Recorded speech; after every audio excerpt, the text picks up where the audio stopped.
Welcome back. Time to kick things off with the first foundational element of visual design, typography. Typography refers to the use of text and font. There are 3 steps to find the perfect typography for your design: selecting a type classification, picking a typeface, and choosing a font. Let's define each of these and explore them in more detail. First up is the type classification. Type classification is a general system to describe styles of type. 2 of the most popular type classifications are serif and sans serif. Serif styles of type can be recognized by the tiny lines, called serifs, that trail from the letters as strokes and stems as edges. Look closely at the letter T on the left side of the screen. The small lines hanging off of both ends of the horizontal line at the top of the T help identify the text type classification as serif. On the other hand, sans serif styles of type don't have these tiny lines. Notice that on the right side of the screen, there are no small lines hanging off of the T. This T is just a simple horizontal and vertical line. That's a clear indicator that this T falls into the sans serif type classification. Okay, once you select a type classification, it's time to choose a typeface. A typeface is the overall style of a letter. Typefaces are distinguished by their stroke weight, shape, type of serif, and line lengths. Each typeface is known by a family name. Some examples of serif typefaces are Times New Roman, Georgia, and Cambria. A few examples of sans serif typefaces include Arial, Helvetica, and Verdana.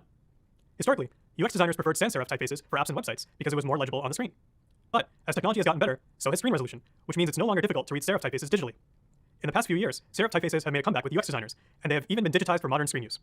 Alright, after you've chosen a type classification and typeface, it's time to select a font. Font is the size, thickness, and emphasis of letters. The difference between typeface and font can be a little confusing, so let's take a look at this example. In this case, the typeface is Roboto. The font can be more light or bold, italicized or regular, and even more variations.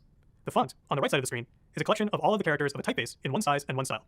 For example, Roboto Bold in 12-point size is a font, and Roboto Light in 18-point size is also a font. And that's it. You've started to explore the vast world of typography. Fasten your seatbelts because we're just getting started. Next up, we'll describe the importance of typography. See you there.